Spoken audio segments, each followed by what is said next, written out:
Welcome to concept factory.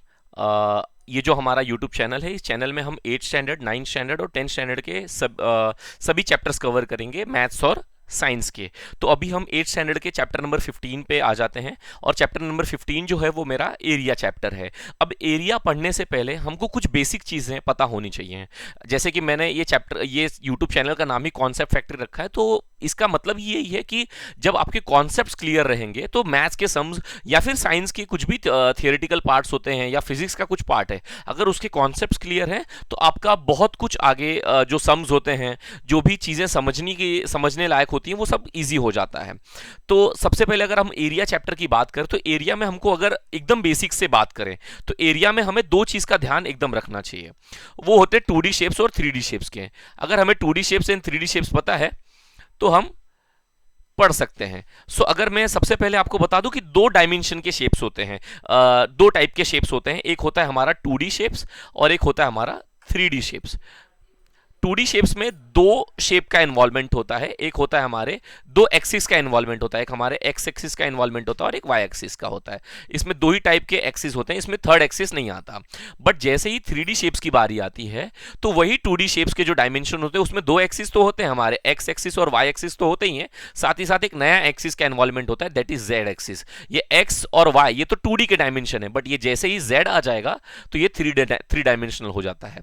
For example कि अगर मैं एक स्क्वायर बनाऊं तो इस स्क्वायर शेप में आप नोटिस कर सकते हैं कि यहां पे दो टाइप के एक्सिस है, ये हमारा एक्स एक्सिस है और ये हमारा वाई एक्सिस है। बट जैसे ही इसका 3D वर्जन हम बनाएं, इसका अगर हम 3D वर्जन बनाएंगे तो इसमें तीन टाइप के एक्सिस आ सकते हैं। ये देखिए, ये स्क्वायर मैंने बना दिया और ये स्क्वायर का 3D वर्जन आ गया। और हम इससे क्या समझ में आ रहा है कि स्क्वायर का ही 3D वर्जन, ये जो नया शेप बना है वो कौन सा है, हमारा क्यूब का शेप है। स्क्वायर का ही 3D वर्जन क्या हो जाता है, हमारा क्यूब हो जाता है। और ये जो क्यूब स्ट्रक्चर है ये एक 3 डायमेंशनल स्ट्रक्चर है, 3D शेप है। और ये जो स्क्वायर शेप है ये एक 2 डायमेंशनल शेप्ड है। ओके, सो 2D शेप्स में दो ही टाइप के एक्सिस होते हैं, X axis and Y axis. And 3D shapes में तीन टाइप के एक्सिस होते हैं, X axis, Y axis and last is Z axis. तो इतना कुछ बेसिक्स जो है हमें थोड़ा क्लियर होना चाहिए। बाकी आगे कुछ बेसिक्स फॉर्मूला पढ़ेंगे हम इसमें, और जिसके थ्रू सम्स थोड़ा इजी हो जाएगा। जो हमारे चैप्टर का नाम है वो चैप्टर का नाम हमारे है एरिया। ओके, सबसे पहले ये मन में सवाल आता है कि एरिया क्या हो सकता है। ये पहले बेसिक से एकदम कॉन्सेप्ट इसका क्लियर करते हैं कि एरिया क्या हो सकता है। अगर कोई भी हमें पूछे कि व्हाट इज एरिया, तो एरिया का हम जवाब ये देंगे कि area is the amount of space inside the boundary of any object. किसी भी ऑब्जेक्ट की बाउंड्री, ये जो बाउंड्री दिख रही है आपको, ये जो बाउंड्री, एक सेकेंड मैं अब बाउंड्री यहां पे देखो, ये जो रेड कलर का बाउंड्री आ गया, इस बाउंड्री के अंदर ये जो शेप है, ये जो सारे एरिया है, ये सारे एरियाज को जो है इन्हीं को, इसी पार्ट को क्या कहा जाएगा, एरिया कहा जाएगा। किसी भी बाउंड्री के अंदर जो भी स्पेस भर रहेगा, कोई भी ऑब्जेक्ट हो, कोई भी शेप का हो, उसके उस ऑब्जेक्ट की बाउंड्री के अंदर जो भी स्पेस रहेगा उस स्पेस को हम क्या कहेंगे, एरिया कहेंगे। ओके, यहां तक क्लियर है। अगर कुछ भी क्लियर नहीं रहेगा तो आप कमेंट सेक्शन में पूछ सकते हैं, उसका जवाब आपको जितना जल्दी हो सके उतना जल्दी मिल जाएगा। ओके, हम नेक्स्ट स्लाइड पे जाते हैं। नेक्स्ट में क्या है, हाउ एरिया इज कैलकुलेटेड। अब एरिया कैलकुलेट कैसे किया जाता है। अब जाहिर सी बात है कि अलग अलग टाइप के शेप्स हमने पढ़े हैं। हमने स्क्वायर पढ़ा है, हमने रेक्टेंगल पढ़ा है, हमने ट्राइंगल पढ़ा है, ट्राइंगल के बाद सर्कल पढ़ा है, और ना जाने पैरालिलोग्राम, रोम्बस, बहुत कुछ शेप्स पढ़े हैं। अब ये शेप्स के एरिया को कैसे कैलकुलेट किया जाएगा, तो यहां पे देखते हैं। There are several formulas to calculate the areas according to their shapes. बात एकदम सही सी है, जिसका जैसा शेप वैसा उसका एरिया का फॉर्मूला। तो बहुत सारे फॉर्मूलाज हैं एरियाज को कैलकुलेट करने के लिए, बट एक चीज नोटिस करनी पड़ेगी, फॉर्मूलाज भले ही हो बट फॉर्मूलाज में एक चीज हमें ध्यान, अगर फॉर्मूला सेंटीमीटर में है, मतलब अगर गिवन कोई भी सम्स आपको दिया है, वो गिवन में अगर सेंटीमीटर दिया है या मीटर दिया है या जो भी दिया हो, तो सेंटीमीटर है तो एरिया में वो सेंटीमीटर स्क्वायर बन जाता है। अगर इंचेस में है तो वो इंच स्क्वायर बन जाएगा। लास्ट में यूनिट होता है ना, यूनिट अप्लाई करते सम्स खत्म होने के बाद, तो इंच के बाद क्या हो जाएगा, वो इंच का स्क्वायर हो जाएगा। लाइक फुट का फुट स्क्वायर हो जाएगा, मीटर का मीटर स्क्वायर हो जाएगा। अभी एक सवाल बनता है कि क्या आपको पता है ये मीटर स्क्वायर क्यों लगाते हैं, मीटर क्यूब क्यों नहीं लगाते हैं, मीटर 5 क्यों नहीं लगाते, ये मीटर के ऊपर स्क्वायर ही क्यों? क्योंकि देखो बच्चों, देखो यहां पे जब भी मुझे एरिया कैलकुलेट करना है ना किसी भी चीज का, तो दो ही चीज ज्यादा मायने रखती है। अगर मैं स्क्वायर रेक्टेंगल की बात करूं, स्क्वायर और रेक्टेंगल की बात करूं, बाकी शेप्स के भी बारे में हम बात करेंगे आगे चलकर लेक्चर्स में, बट अगर स्क्वायर और रेक्टेंगल की बात करें तो ये पता करता, ये अगर इसमें अगर एरिया का फॉर्मूला कैलकुलेट करते तो किसी भी अगर स्क्वायर का या रेक्टेंगल का हमको एरिया पता करना है तो ये ज्यादा इंपॉर्टेंट होता है कि उसकी लेंथ कितनी है और साथ ही साथ वो उसकी ब्रेथ कितनी है। और ये लेंथ जो होता है यही तो होता है एरिया, लेंथ इनटू ब्रेथ, यही दोनों को तो मल्टीप्लाई करते हैं। अब फॉर एग्जांपल मेरा लेंथ अगर मीटर में है और मेरा ब्रेथ भी मीटर में है तो मीटर इंटू मीटर क्या हो जाएगा, मीटर स्क्वायर। इफ अगर ये सेंटीमीटर में हुआ, किस में हुआ, सेंटीमीटर में, तो सेंटीमीटर इंटू सेंटीमीटर क्या हो जाता है, सेंटीमीटर स्क्वायर। नंबर्स का मल्टीप्लाई तो होगा, 5 इंटू 5 दैट इज 25 होगा, बट ये 5 के बाद अगर सेंटीमीटर होगा, ये भी 5 सेंटीमीटर में है, तो मेरा जो फाइनल आंसर आएगा उसकी यूनिट में क्या हो जाएगा, सेंटीमीटर स्क्वायर। तो आप, आई होप आपको ये समझा होगा कि मीटर का मीटर स्क्वायर क्यों होता है, सेंटीमीटर का सेंटीमीटर स्क्वायर क्यों होता है, एंड किलोमीटर का एज यूजुअल किलोमीटर स्क्वायर रहेगा। ओके, सो इस स्लाइड में अगर कोई दिक्कत रहेगी तो आप कमेंट सेक्शन में बता सकते हैं। Will move for next slide. यहाँ पे एक माइल है, माइल स्क्वायर भी हो जाएगा। अब हम हमारे सबसे पहले और सबसे फेवरेट, मुझे ऐसा लगता है कि सभी का मेरा एक ऐसा मानना है कि सभी का जो फेवरेट शेप होता है वो स्क्वायर होता है। क्यों? क्योंकि सर स्क्वायर के जो फॉर्मूला होते हैं ना वो बहुत ईजी होते हैं समझने में और याद करने में भी। बहुत बेसिक सा फॉर्मूला था। अगर मैं स्क्वायर, देखो यहाँ पे एक स्क्वायर है ABCD, अब कैसे पता चल रहा है ये स्क्वायर है? सबसे ज्यादा इंपॉर्टेंट है कि सर इसके सभी एंगल कितने डिग्री के हैं, 90 डिग्री के हैं। लेकिन क्या हर एक शेप जिसका सभी एंगल 90 डिग्री का रहेगा, क्या वो हर एक शेप स्क्वायर में होता है? नो। अगर सब एंगल 90 डिग्री है और सभी साइड सेम है, ये जो दिख रही है यहाँ पे ऐसे डबल लाइंस बना के हम बनाते थे हमेशा, ये डबल लाइंस का मतलब होता है कि ये सभी side, side AB, side CD and side DC, side AB, ये सभी साइड क्या है, उसके सेम है। अगर कोई भी शेप है, कोई भी क्वाड्रिलेटरल है, उसके सभी एंगल 90 डिग्री है, सभी साइड भी सेम है, तो वो अल्टीमेटली कौन सा शेप कहलाएगा, हमारा स्क्वायर शेप आएगा। कौन सा शेप आएगा? स्क्वायर शेप आएगा। ओके, तो स्क्वायर शेप का एक फॉर्मूला देख लेते हैं। एंड जो हम पढ़ रहे हैं वो चैप्टर का नाम एरिया है, तो जाहिर सी बात है एरिया ऑफ स्क्वायर ही पढ़ेंगे। अब एरिया ऑफ स्क्वायर यहां पर देखिए स्लाइड में कैसा समझा है, area of square is side square. Okay, चलो ठीक है, साइड स्क्वायर मतलब कोई भी एक साइड ले लेते हैं। अगर हमने AB ले लिया तो उसका क्या हो जाएगा, AB स्क्वायर। बट मैं चाहता हूं कि सर ये तो आपकी YouTube चैनल का नाम कॉन्सेप्ट फैक्ट्री है, तो आप थोड़ा कॉन्सेप्चुअल समझाइए। मैं समझा देता हूं। अभी जस्ट मैंने प्रीवियस स्लाइड में ये समझाया था कि कोई भी शेप का, स्क्वायर हो रेक्टेंगल हो, उसके लिए उसका लेंथ मैटर करता है और साथ ही साथ उसका क्या मैटर करता है, ब्रेथ मैटर करता है। बट स्क्वायर के शेप में लेंथ भी साइड है, यस और नो, और ब्रेथ भी क्या है, साइड है। साइड इन द सेंस कि सभी साइड सेम है ना। अगर मैं उस साइड को x लूं तो यहां पर भी मुझे क्या लेना पड़ेगा, x लेना पड़ेगा ना, क्योंकि लेंथ भी सेम है और ब्रेथ भी सेम है। स्क्वायर शेप में दोनों साइड सेम होने की वजह से x इंटू एक्स क्या हो जाता है, x स्क्वायर। अब मैंने x की जगह ले लिया साइड, तो साइड इंटू साइड क्या हो जाता है, साइड स्क्वायर। तो हमको ये नहीं देखना है कि इसका साइड स्क्वायर आता है, हमको ये देखना है कि अगर कोई भी 4 साइड्स वाला कोई शेप हो, वो रेक्टेंगल हो चाहे स्क्वायर हो, तो उसका अगर एरिया निकालना है तो दो चीजें मायने रखेंगी, वो होती है लेंथ और ब्रेथ। ये दोनों चीजें रहेंगी। अब स्क्वायर शेप में भले लेंथ और ब्रेथ दोनों सेम होते, इसलिए side into side side square हो जाता है। बट अगर हमें ये कॉन्सेप्ट पता है कि लेंथ और ब्रेथ इंपॉर्टेंट होता है, तो शायद हम ये फॉर्मूला खुद से बना सकते हैं बिना इसको रट्टाफाई किए। प्लीज मैं बोल रहा हूं आपको, ये मैथ जो होता है ये रटने के जैसा नहीं होता। मैथ्स आप कितना भी रट लो, बट एग्जाम टाइम पे वो हमेशा भूल ही जाओगे, कितना भी इजी फॉर्मूला हो कंफ्यूज हो जाओगे, अनलेस एंड अनटिल आपका कॉन्सेप्ट क्लियर है। फॉर्मूलाज बनाओ, मैं आपको बहुत हेल्प करूंगा इसमें फॉर्मूलाज बनाने में, कैसे फॉर्मूलाज बनता है। और कुछ भी चीज नहीं समझे तो आप कमेंट सेक्शन में उसको बोल सकते हैं। ओके, सो आई होप आपको एरिया ऑफ स्क्वायर समझ में आ गया होगा। बट सर मेरा एक सवाल है कि क्या कोई ऐसा शेप है जिसका लेंथ और ब्रेथ दोनों अलग हो सकता है? यस, वो तो खुद एक रेक्टेंगल है। रेक्टेंगल का लेंथ अलग होता है और ब्रेथ अलग होता है, तो सर उसका एरिया अगर निकालना होगा तो क्या होगा? चलो ठीक है, हम उसको नेक्स्ट स्लाइड में पढ़ लेते हैं। सो यस, रेक्टेंगल आ गया हमारा, और मैं कहूं यस में भी आ गया इसमें। ओके, सो रेक्टेंगल हमें पढ़ना है। देखो यहाँ पे ये रेक्टेंगल है, और रेक्टेंगल में अगर आप नोटिस करो तो यहाँ पे देखो, यहाँ पे डबल लाइन दी हुई है और यहाँ डबल लाइन दी हुई है, यहाँ सिंगल लाइन दी है और यहां पे सिंगल दी है। इसका मतलब क्या होता है कि ये दो साइड सेम है, अपोजिट साइड्स इसके क्या है, सेम है, अपोजिट साइड्स इसके क्या है, सेम। तो मतलब ऐसा कह सकते हो कि side A B is parallel to side A B is congruent to side C D as well as they are parallel. वो दोनों पैरेलल भी हैं, बट वो तो अभी पढ़ना नहीं, हमको एरिया का फॉर्मूला बनाना है। तो ये साइड ए बी जो है वो साइड सी डी के कॉन्ग्रुएंट है, और साइड एडी जो है वो साइड सीबी के कॉन्ग्रुएंट है। यहां पर एक चीज समझ में आ रहा है कि ये जो मेरा लेंथ का सेक्शन है, ये जो मेरा लेंथ का सेक्शन है, ये लेंथ है, तो ये भी क्या है, मेरा लेंथ रहेगा। ओके, ये भी मेरा लेंथ रहेगा। ये मेरा ब्रेथ है, तो ये भी मेरा ब्रेथ है। ओके, और हमने अभी लास्ट स्लाइड में पढ़ा है कि अगर हमको किसी भी चीज का एरिया निकालना है तो एरिया निकालने के लिए दो चीजें इंपॉर्टेंट होती हैं, लेंथ और ब्रेथ। क्या रेक्टेंगल शेप में लेंथ और ब्रेथ दोनों ही सेम है? यस और no? The answer is no, क्योंकि लेंथ भी अलग है यहां पर, ब्रेथ भी अलग है। और अगर किसी भी शेप का लेंथ अलग और ब्रेथ दोनों ही अलग हो जाए तो मुझे क्या होगा, मुझे दोनों ही लेना पड़ेगा सर।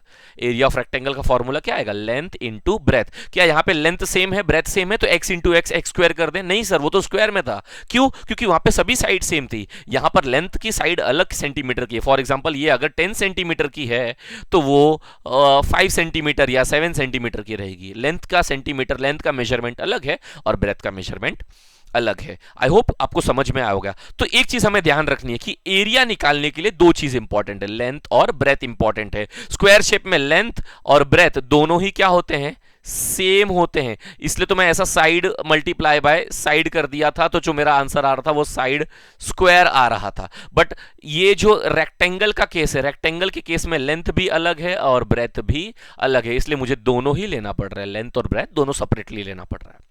आई होप आपको समझ में आया होगा। अब नेक्स्ट शेप की तरफ जाते हैं हम। स्क्वायर के बाद रेक्टेंगल आ गया, रेक्टेंगल के बाद आई होप ट्राइंगल आ जाना चाहिए। ओके, यहां पर यहां पे लेंथ का नाम दिया हुआ है, लेंथ हमने जैसा बताया था ए बी, और जो हमारा ब्रेथ होगा वो बट ऑब्वियस हमारा बी सी होगा। आपको नहीं दिख रहा तो मैं इसको यहां से इरेज कर देता हूं। यस, अभी आपको दिख रहा है? ओके, चलो नेक्स्ट स्लाइड में जाते हैं हम, ट्राइंगल के शेप में। Okay, so what is triangle? Okay, ये ट्राइंगल है। यस, अरे मानते हो कि नहीं कि ये ट्राइंगल है? ओके, चलो ठीक है। यस, ये ट्राइंगल का, अच्छा ये ट्राइंगल का ये जो लाइन मैंने बनाई, ये परपेंडिकुलर लाइन जो मैंने बनाई है, ये ट्राइंगल का हाइट होता है। ओके, कभी कभी जो हम राइट एंगल ट्राइंगल बनाते हैं, राइट एंगल ट्राइंगल में जो हम राइट एंगल ट्राइंगल में ऑलरेडी हाइट बना होता है, हमको हाइट बनाना नहीं पड़ता। बट कोई भी ऐसा ट्राइंगल जिसमें कोई भी एक स्ट्रेट लाइन ना हो, तो उसमें हमें हाइट बनानी पड़ेगी। बट अगर राइट एंगल ट्राइंगल में देखें तो ऑलरेडी उसकी एक साइड टोटली परपेंडिकुलर होती है, तो वो ऑलरेडी हाइट में कंसीडर्ड हो जाता है, अलग से कोई हाइट बनानी नहीं पड़ती है। और 9th स्टैंडर्ड में आप पढ़ोगे कि इसके बीच में से एक ऐसी हाइट बनती है, फिलहाल तो अभी वो नहीं पढ़ोगे आप। Okay, okay, so area of triangle के लिए सबसे ज्यादा इंपॉर्टेंट है आपके लिए कि एरिया ट्राइंगल के लिए ट्राइंगल का अगर आपको एरिया निकालना है तो बस आपको दो चीज का ध्यान देखना है कि सर वो ट्राइंगल का जो बेस है ना, ये जो बेस बनाया ना मैंने, ये बेस कितना बड़ा है और हाइट कितनी बड़ी है। जितनी बड़ी हाइट, जितना बड़ा बेस, उतना बड़ा उसका क्या रहेगा, एरिया रहेगा। ओके, सो यहां पे जो एरिया ऑफ ट्राइंगल आता है वो हमारा बन के आता है half into base into height, half into base into height. दो ही चीज इसके लिए इंपॉर्टेंट है एरिया ऑफ ट्राइंगल के लिए, उसका बेस कितना बड़ा है और उसका हाइट कितना बड़ा है। ओके, अब यहां पर देखा जाए बेस क्या है, बेस बोलो, बेस हाफ तो आ गया, बोलो बेस क्या है, बेस बीसी है। ओके, एंड बोलो हाइट बोलो height, yes, and height is AD. Okay, so ये एरिया ऑफ ट्राइंगल हमने पढ़ा half into base into height. I know थोड़ा सा बोर जा रहा है सर, हमको तो ये सब आता है, बट प्लीज आप समझो कि जितना ज्यादा आपका बेसिक्स क्लियर रहेगा उतना ज्यादा आप अच्छे से सम्स को सॉल्व कर पाओगे, उतना ज्यादा आपका कॉन्सेप्ट क्लियर हो जाएगा। अगर मैं आपको तुरंत क्रिकेट मैच में बैट पकड़ा दूं और बोलूं चलो बैटिंग करो, तो मुझे लगता है कि शायद बहुत लोग ये बैटिंग ना कर पाए। क्यों? क्योंकि बैट पकड़ने नहीं आता, बेसिक्स नहीं पता हमको, बैट कहां रखना है, बैट उल्टा पकड़ के खड़े हो जाएंगे। तो जितना ज्यादा बेसिक्स क्लियर रहेगा, जितना ज्यादा बेस क्लियर रहेगा, उतना ही कोई भी अगर मुझे ऊंची बिल्डिंग या कोई भी हाइटेड टावर खड़ा करना है, तो जितना मजबूत उसका बेस रहेगा उतना ही मजबूत उसकी हाइट बनेगी, उतना ही में ऊंची बिल्डिंग। तो जितना ज्यादा मैथ्स में आपका स्ट्रांग बेस रहेगा, जितना ज्यादा स्ट्रांग आपका बेस रहेगा, उतना ही आगे, उतना ही ऊंचाइयों पे आप मैथ्स में जा पाओगे।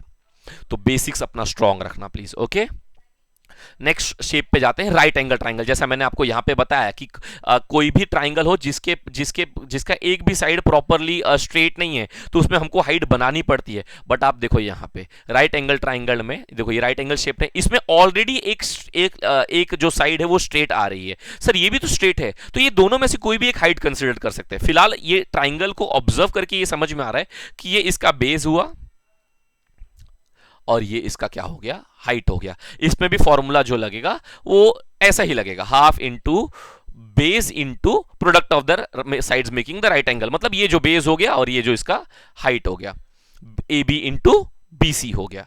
ओके, सो ये राइट एंगल ट्राइंगल का है। इसमें से कोई भी आप मल्टीप्लाई करो। अब फॉर एग्जांपल ये 5 होता और ये 6 होता, तो 5 6 आंसर क्या आ जाता, 30 आ जाता। सर मैं 6 इंटू 5 करूं तो भी तो आंसर 30 आएगा ना। तो चाहे 5 इंटू 6 मल्टीप्लाई करो, चाहे 6 इंटू 5 मल्टीप्लाई करो, बस एक चीज नोटिस करना, पिछले वाले केस में लास्ट जो ट्राइंगल का केस था, इसमें बेस के नीचे बेस लिखना, अगर मार्क्स नहीं कटना चाहिए आपका। हम चाहते हैं ना कि हम इतना मेहनत से पढ़ रहे हैं तो हमारे मार्क्स ना कटे, तो याद रखना बेस के नीचे ही बेस लिखना और हाइट के नीचे ही क्या लिखना, हाइट लिखना। क्लियर है। बट राइट एंगल ट्राइंगल के केस में, राइट एंगल ट्राइंगल के केस में आप बेस और हाइट अलग अलग लिख सकते हो, क्योंकि देखो सर ये अगर मेरे हिसाब से ये बेस है तो ये उसका क्या हो जाएगा, हाइट हो जाएगा। बट आप बोलोगे कि नहीं सर ये बेस है ये हाइट है, आप कुछ भी कर सकते हो। इसी ट्राइंगल को अगर मैं स्ट्रेट ऐसा खड़ा कर दूं ऐसा, तो अब जो ए बी साइड हाइट बना रहा था मैंने ए बी नीचे लिख दिया और ये सी ऊपर लिख दिया। अब जो बेस था पहले, अब वो क्या बन गया, हाइट, और जो हाइट था वो क्या बन गया, बेस। तो राइट एंगल के ट्राइंगल में बेस और हाइट हम कोई भी कंसीडर कर सकते हैं। इसको मत ले लेना हाइट, ये 9 याद रखना, ये भी एक गुरु मंत्र ले लो आप अभी से अभी। 90 डिग्री दिख रहा है आपको इस ट्राइंगल में, राइट एंगल ट्राइंगल है ना भाई साहब, ये कौन सा ट्राइंगल है, राइट एंगल ट्राइंगल है। और राइट एंगल ट्राइंगल में 90 डिग्री का होना तो जरूरी है, अनिवार्य ही है, कंपलसरी है, 90 डिग्री आना ही चाहिए। 90 डिग्री ये गुरु मंत्र है, याद रखना। 90 डिग्री के सामने वाली साइड, 90 डिग्री के नजरिए से देखो, 90 डिग्री के नजरिए से अपनी आंख गड़ा के देखो, 90 डिग्री के सामने वाली साइड हमेशा क्या होती है, हाइपोटेनियस। क्या होती है, हाइपोटेनियस। याद रखना 90 डिग्री के नजरिए से जब भी आपको राइट एंगल ट्राइंगल दिखे, आंख बंद करके 90 डिग्री के सामने वाला साइड हाइपो बोल देना और आंख खोल के ढूंढ लेना हाइपो कहां है, 90 कहां है और 90 के सामने वाली साइड हाइपो कहां है। अभी फिलहाल इसमें हाइपो का कोई काम नहीं है, बट बता दे रहा हूं आपको एक एडिशनल इंफॉर्मेशन के तौर पे। इफ राइट एंगल क्लियर हो गया है तो हम थोड़ा आगे बढ़ते हैं। ओके, पैरालिलोग्राम। ओके, पैरालिलोग्राम जो होता है उसमें ये थोड़ा रेक्टेंगल से सिमिलर होता है, थोड़ा ही सिमिलर होता है, कुछ ना कुछ तो चेंजेस होनी चाहिए। जैसे हमने रेक्टेंगल में पढ़ा था कि रेक्टेंगल की अपोजिट साइड जो होती है, अपोजिट साइड वो क्या होती है, सेम होती है ना, अपोजिट साइड। वैसे पैरालोग्राम में अपोजिट साइड सेम होती है। ओके, बट हमने पढ़ा था कि रेक्टेंगल में अपोजिट साइड कितने डिग्री, सारे एंगल कितने डिग्री के होते हैं, 90 डिग्री के होते हैं। बट पैरालोग्राम में कोई भी एंगल 90 डिग्री का नहीं होता है, कोई भी एंगल 90 डिग्री का नहीं होता है। और पैरालोग्राम का अगर हम फॉर्मूला देखें तो एरिया ऑफ पैरालोग्राम क्या होता है, बेस इनटू हाइट। अब इसमें बेस कहां है सर, ये रहा। ओके चलो बेस, बट हाइट कहां है सर, क्या इसको हम हाइट कंसीडर करें। बट आपने लास्ट लेक्चर में बोला था कि जो हाइट है वो तो स्ट्रेट होती है, बट यहां पे तो हाइट है ही नहीं, तो यहां पर हमको ड्रॉ करना पड़ेगा स्ट्रेट हाइट, हमको एक अज्यूम करना पड़ेगा एक स्ट्रेट हाइट। ओके, सो ये तो बेस हो गया, देखो बेस तो ये हो गया, बट हाइट के लिए हाइट देखो हमने एक स्ट्रेट अज्यूम हाइट किया है, ये हमारा अब क्या हो जाएगा, हाइट। ऑलवेज रिमेंबर हाइट जो रहेगा वो हमारा स्ट्रेट रहेगा। क्लियर है। हाइट कभी ऐसा टेढ़ा ऐसा नहीं बनता। अगर मुझे आपका हाइट लेना है तो मैं आपको ऐसा टेढ़ा करके हाइट नहीं लूंगा कि क्या है हाइट आपकी, आपको स्ट्रेट खड़ा करूंगा। आपके स्कूल में जब हाइट का इंस्पेक्शन होता है, वो जो बॉडी मास वाला जब हाइट इंस्पेक्शन होता है तो टीचर कहती है ना स्ट्रेट खड़े रहो, ऐसे टेढ़े खड़े रहोगे बाघा की तरह, तो चलेगा क्या, नहीं ना। तो स्ट्रेट हाइट भी हमेशा कैसी लेनी है, मुझे स्ट्रेट लेनी है। अब यहां पर जो मैंने नई हाइट बनाई उसका नाम क्या है, एम। तो यहां पर बेस के नीचे तो मैंने बेस लिखा, बेस के सामने बेस, तो हाइट के सामने मैं क्या लिखूंगा, हाइट लिखूंगा। ओके, ये रहा मेरा हाइट। ओके, सो यहां पर एंड ऑफ द स्लाइड हो जाता है हमारा। आज की कुछ बेसिक्स कॉन्सेप्ट हमने पढ़े और क्या क्या हमने पढ़ा। हमने सबसे पहले देखा कि 2D शेप्स क्या होता है। ओके, एक क्विक रिवीजन कर लेते थोड़ा सा, ठीक है। 2D शेप्स क्या होता है हमने पढ़ा, 3D शेप्स क्या होता है, उसके बाद हमने देखा कि एरिया के लिए क्या इंपॉर्टेंट होता है मेरे लिए, लेंथ होता है, और इंपॉर्टेंट क्या होता है, ब्रेथ होता है। परफेक्ट। और स्क्वायर शेप में एक चीज हमने देखी, लेंथ भी एल होता है, ब्रेथ भी एल होता है, मतलब दोनों ही सेम होते हैं ना, लेंथ भी सेम ब्रेथ भी सेम, इसलिए इसका साइड स्क्वायर फॉर्मूला बन के आ जाता है। बट रेक्टेंगल के केस में लेंथ अलग होता है, ब्रेथ अलग होता है, इसलिए लेंथ ब्रेथ अलग लिखते हैं।